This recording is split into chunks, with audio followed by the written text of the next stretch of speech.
ओम तत्सत। आत्मीय भक्तजनों, सप्रेम जय श्री हरि। आज का प्रसंग है, जो कुछ भी हो रहा है मेरे द्वारा नहीं, परम पूज्य गुरुदेव के इशारे से। यह गायत्री मंदिर का निर्माण गुरु सत्ता की सूक्ष्म संरक्षण में चल रहा है, क्योंकि मैंने एक प्रज्ञा गीत पढ़ी है, जो कोई न दे सका आज तक, जो कोई न दे सका आज तक, पूज्य गुरुदेव वह दिया आपने।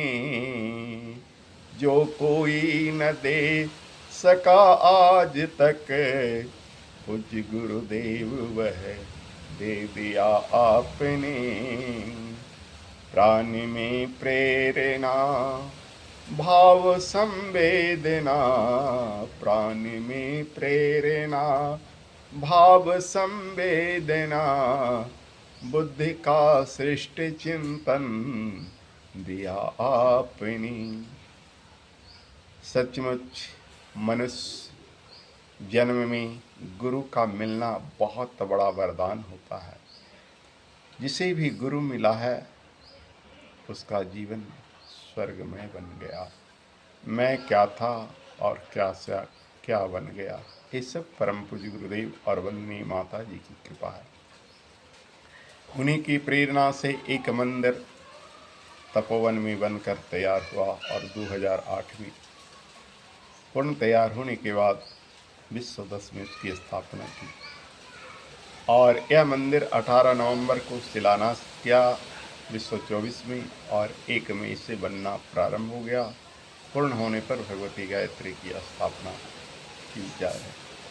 लोग पूछते हैं कि आप तो विकलांग हैं, फिर ये सब कैसे कर रहे हैं। मैं कहा, मैं नहीं करता हूँ, पूज्य गुरुदेव करते हैं। मेरे इस दिव्यांग शरीर में गुरु सत्ता का सूक्ष्म संरक्षण है, सूक्ष्म निवास है। वो मुझसे जो करवाते हैं मैं भी नहीं जानता, क्योंकि मैंने कल्पना भी नहीं किया था कि मैं मंदिर बनाऊंगा। मेरी अभिलाषा थी पढ़ लिख कर प्रोफेसर बनने की। इस कारण से मैंने एमए किया, डॉक्टरेट करना चाहा, लेकिन बीच में एमए करने के बाद पीएचडी पढ़ाई न कर सका। अचानक गुरुदेव की प्रेरणा आई और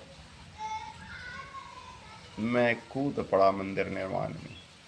और तपोवन का मंदिर गुरुदेव की प्रेरणा से बना, क्योंकि तपोवन अत्रि ऋषि का आश्रम रहा है। सनक सनंदन सनत कुमार और सनकादि की तपस्या रही, इसलिए गुरुदेव ने दिया उस तपोभूमि में तुम निर्माण करो, मैं तुम्हारे साथ हूँ। बहुत तरह की मेरे अंदर कल्पना आई कि गुरुदेव कैसे मुझसे होगा। गुरुदेव ने कहा, सब कुछ तुमसे होगा, तुम आगे तो बढ़ो। मैं आगे बढ़ा और गुरुदेव ने पूरा कर दिया। गुरुदेव ने कहा इसे भिक्षाटन से बनाना है, तो मैंने भिक्षाटन से बनाया।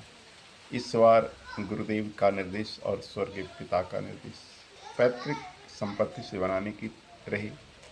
गुरुदेव ने भी अपनी तपोभूमि निर्माण में पैतृक संपत्ति को बिक्री किया, और मेरे पिताजी की भी इच्छा थी कि तुम संपन्न परिवार से हो, इसलिए अपनी हिस्से की भूमि बिक्री करके तो मंदिर निर्माण करो। उनकी स्वर्गीय आत्मा को शांति मिले, मैं वही काम प्रारंभ किया और मंदिर निर्माण कर रहा हूँ। उनके आशीर्वाद से ये सारा कार्य पूरा होगा।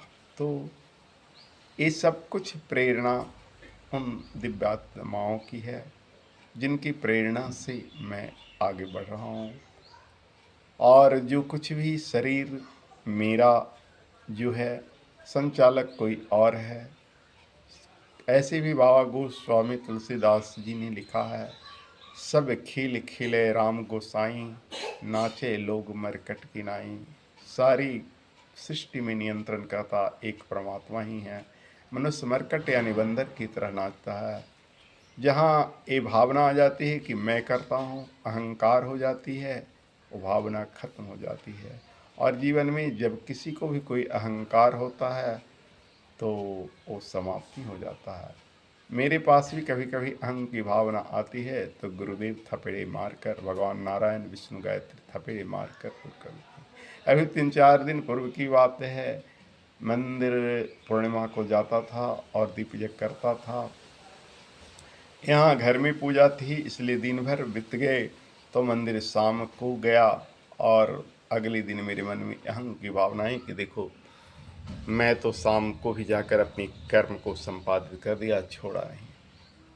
लेकिन 1-2 दिन ही बीता कि अतिसार मुझे हो गया और गुरुवार को मंदिर कभी छोड़ता नहीं था, इसलिए गुरुवार को छूट गया, क्योंकि अतिसार यानी डिसेंट्री के कारण मैं हॉस्पिटलाइज हो गया और मेरे को ग्लूकोज सलाइन चढ़ा, जिस कारण से उस दिन जा नहीं सका। तो एक छोटे से अहंग भावना को भी प्रभु बर्दाश्त नहीं करते हैं। मैंने देखा कि उन्होंने ये भावना ज्यों ही उत्पन्न आई कि मैं मंदिर दिन में नहीं गया तो रात में भी जाकर पूरा किया, कि 2 दिन बाद जब मेरी गुरुवार वाली बात आई, गुरुवार को नहीं छोड़ता, तब चला गया। तो मैं ये देखता हूँ कि मनुष्य को अहंकार कभी नहीं मन में होनी चाहिए। अहंकार की जहाँ उत्पत्ति हुई, उस अहंकार को मिटाने के लिए वो प्रभु सत्ता, गुरु सत्ता, ईश्वरीय सत्ता है। इसलिए अहं ही ईश्वर की भोजन है, अहम नहीं कर सकते। और जीवन में गुरु का वरण करो, क्योंकि जिसने भी गुरु को पा लिया उसका जीवन निहाल हो गया। हरिओम।